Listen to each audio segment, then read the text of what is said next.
Balochistan university کی یادوں سے کا ہی ایک سلسلہ جاری ہے۔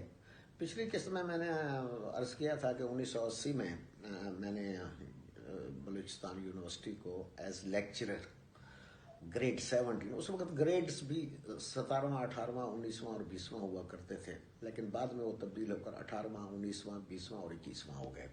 تو میں ریٹائر تو خیر 21 سے ہوا، لیکن اس وقت جب میں جس زمانے کی بات کر رہا ہوں سن 1980 کی، تو شعبہ اسلامی علوم میں تو میں ایک لیکچرر تھا اور جونیئر لیکچرر تھا، اور سٹاف بھی بہت کم تھا، ہم صرف 1-2 آدمی تھے، باقی پارٹ ٹائم اساتذہ ہوا کرتے تھے۔ بہرحال یہ کلاسز جو ہیں یونیورسٹی میں جب شفٹ ہو گئی سائنس کالج سے، تو ہم نے پڑھانا شروع کیا، لیکن اس زمانے میں اسلامک اسٹڈیز میں طلباء کا رجحان نہیں ہوا کرتا تھا۔ یونیورسٹی البتہ اپنے ماحول کے اعتبار سے اتنی خوبصورت ہو گئی تھی کہ بہت سا سٹاف باہر سے آ گیا، بہت سے اچھا طالب علموں کا اس زمانے میں کلچر یہ نہیں تھا جو آج کل ہے۔ آج کل تو طالب علم بڑے اچھے ویل ڈریسڈ ہو کر آتے ہیں، اس وقت بڑے سادہ طالب علم ہوتے تھے، پگڑیاں باندھ کر بھی آتے تھے، چادریں پہن کر پٹو پہن کر بھی آتے تھے، اور بڑی کھلی کھلی شلواریں اور اس قسم کا لباس، اور اب لڑکیاں بھی بہت کم ہوا کرتی تھی۔ تو گریجولی ترقی ہوتی چلی گئی۔ اچھا، یہ میرا جو زمانہ ہے 32 سال کا، یہ اس میں کچھ تلخ یادیں بھی ہیں، کچھ شیریں، تلخ و شیریں سب جگہ ہوتا ہے، تو میں صرف وہی خوشگوار باتوں کا ہی زیادہ تر تذکرہ کروں گا اور ان لوگوں کا ذکر کروں گا جن لوگوں سے اچھے مراسم رہے۔ ویسے تو یونیورسٹی کا ماحول ہی بذات خود ایک جنت ہوتی ہے۔ جن لوگوں نے یونیورسٹیاں دیکھی ہیں اور یونیورسٹیوں کو میں رہے ہیں، انہیں معلوم ہوگا کہ یونیورسٹی کیا ہوتی ہے اور اس کا ماحول کیا ہوتا ہے۔ ظاہر ہے پڑھنے پڑھانا لکھنا، نوجوانوں کے ساتھ رہنا، لائبریری کو انجوائے کرنا، کانفرنسیں، سیمینارز، باہر کانفرنسوں میں جانا، لکھنا پڑھنا، ریسرچ کرنا، تحقیق کرنا۔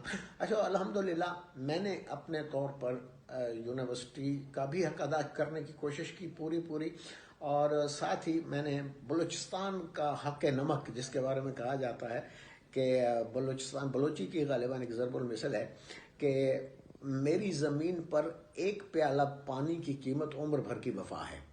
تو یہ پتہ نہیں پانی کی اہمیت کو واضح، کیونکہ بلوچستان میں پانی بھی بہت کم رہا ہے ہمیشہ، اگرچہ بلوچستان سمندر کے کنارے پہ ہے، لیکن بلوچستان پانی کی کمی ہمیشہ رہی ہے، بارش بھی بہت کم ہوتی ہے۔ بہرحال میں نے وہ 100 سال کی وفا کے لیے یہ ایک کوشش یہ بھی کی کہ میں بلوچستان کا حق نمک جو ہے وہ پوری طرح ادا کر سکوں۔ یہ میں نے 3-4 کتابیں بھی لکھی، ان کا تعارف تو خیر میں کسی اور پروگرام میں آپ سے کروا دوں گا، لیکن یہ ساری بلوچستان سے متعلق ہی ہیں، بلوچستان تاریخ و معاشرت اور کلچر پر، بلوچستان کی تاریخ پر۔ یہ میری کتابوں کا وہ مجموعہ ہے جو میں نے، اچھا یہ باتیں ایسا ہوتی رہیں گی۔ میں اپنے بلوچستان یونیورسٹی کی یادوں میں یہ تذکرہ بھی کر دوں کہ شروع میں طلباء کی تعداد بہت کم ہوا کرتی تھی اور شام کی کلاسز ہوتی تھی کچھ، لیکن 1-2 سال کے بعد پھر ہم نے دن کی کلاسیں کر، تو ایک زمانہ ایسا بھی گزرا جب صرف ایک ہی طالب علم تھا ہمارے ڈپارٹمنٹ میں، اور وہ صاحب ابھی بھی موجود ہیں، اور اس وقت ڈین فیکلٹی آف آرٹس ہیں، ڈاکٹر عبدالعلی ایچ اکزئی۔ آپ اگر جانتے ہیں یا ملاقات، وہ یہاں توسہ شریف بھی تشریف لائے ہیں اور وہاں بھی میرے وہ شاگرد بھی رہے ہیں، اور پھر بعد میں پروفیسر بھی ہوئے اور اس وقت ڈین ہیں۔ تو اس طرح سے ایک زمانہ ایسا بھی تھا، یعنی میرا کہنے کا مطلب یہ تھا کہ ایک زمانہ ایسا بھی تھا کہ جب پورے ڈپارٹمنٹ میں صرف ایک طالب علم تھا، لیکن بہرحال کلاسز اور محنت اور جو پرسپشن عام طور پر کیا جاتا ہے کہ جب بلوچستان یونیورسٹی تو ایسی ڈگری، ایسا نہیں تھا، بلکہ ایک اچھا ماحول تھا، اچھی محنت ہوتی تھی۔ میں اس زمانے کے اندر جو اگر یاد کرتا ہوں تو شروع میں یونیورسٹی کے ماحول سے زیادہ مانوس بھی نہیں تھا، کیونکہ ہم نے پارٹ ٹائم کلاسز میں پڑھا تھا، شام کی کلاسز ہوا کرتی تھی، یونیورسٹی کا ماحول نہیں تھا۔ لیکن اس زمانے میں ایک خوشگوار تبدیلی یہ آ چکی تھی کہ مثلا اس وقت ایک بہت پڑھے لکھے صاحب جو ہیں وہ رجسٹرار تھے، پروفیسر انور کھیتران صاحب، ان کے ساتھ ایک ڈپٹی رجسٹرار تھے جو مذہبی آدمی تھے لیکن تھے بہت اچھے آدمی، عبدالکبیر واضحی صاحب۔ اسی طرح سے میں اس وقت محمد خان بوگٹی تھے جو کنٹرولر امتحانات ہوا کرتے ہیں، الہی بخش بھنگر کے بارے میں آپ کو ایک بات بتاؤں کہ بلوچستان یونیورسٹی میں انتظامی افسران جو تھے ان میں سے مجھے الہی بخش بھنگر سے میری اچھی دوستی بھی تھی، دعا سلام بھی تھی، اور ان کے ساتھ اٹھنا بیٹھنا بھی تھا. میں نے ان کو ایک بہت ہی یعنی باوقار قسم کا آفیسر دیکھا. وہ اگر تھے تو ڈپٹی رجسٹرار، بعد میں کنٹرولر بھی بنے اور شاید کوئی ڈائریکٹر وغیرہ کی پوزیشن پہ بھی رہے، لیکن ایک اچھی شخصیت تھے. ماحول کی جہاں تک بات کی جائے کہ علمی ماحول کیسا تھا، تو ہمیں اس وقت چونکہ پی ایچ ڈی کے اسکالرشپس وغیرہ کے لیے انکریج نہیں کیا جاتا تھا، تعلیم کے لیے انکریج نہیں کیا جاتا تھا، اس لیے بہت کم لوگ پی ایچ ڈی تھے. اور بلکہ بہت سے ایسے لوگ تھے جو خود پی ایچ ڈی نہیں تھے لیکن انہوں نے کئی طالب علموں کو پی ایچ ڈی کروا ڈالا. تو ہماری بھی شروع سے خواہش تھی کہ پی ایچ ڈی کرنے کا کوئی نہ کوئی چانس مل جائے، لیکن اس زمانے میں اتنی چونکہ نہ ترقی کے لیے اس کی ضرورت تھی نہ اس کا تھا، اور زیادہ تر ماحول یہی تھا کہ نان پی ایچ ڈیز جو ہیں وہ پروفیسر ہوا کرتے تھے. تو ہم نے بھی اس طرف کوئی خاص توجہ نہیں دی. کم از کم 10 سال کا عرصہ ایسا ہے جس میں میری توجہ جو ہے وہ صرف کلاس کی حد تک اور تعلیم کی حد تک تو تھی. مضامین بھی میں لکھا کرتا تھا اور اخبارات میں بھی اور رسائل میں. اسی زمانے میں میرا پاکستان ٹیلی ویژن اور ریڈیو پاکستان سے بھی ایک تعلق قائم ہو چکا تھا. یعنی 80 سے 90 کی دہائی کے اندر یہ ادارے اپنے عروج پر ہوا کرتے. ریڈیو پاکستان تو خیر عروج پر نہیں تھا، لیکن پاکستان ٹیلی ویژن اپنے عروج پر تھا.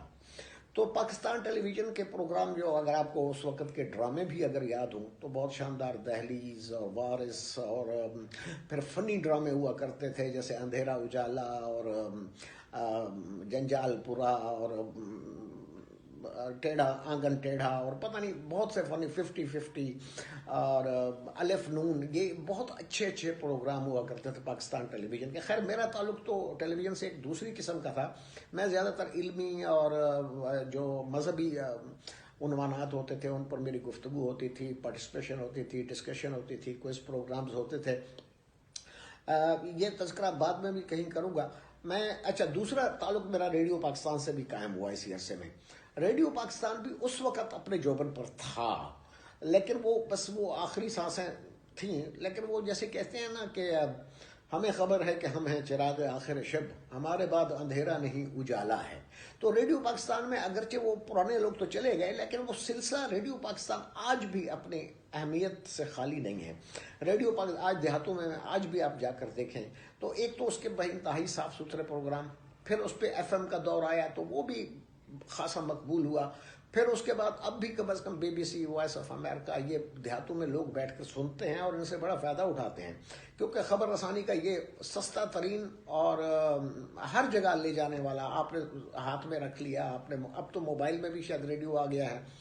بہرحال یہ سوشل میڈیا بھی بڑی نعمت ہے، اور اس میں ماضی کی یادوں کو محفوظ کرنا اور دوسروں سے شیئر کرنا.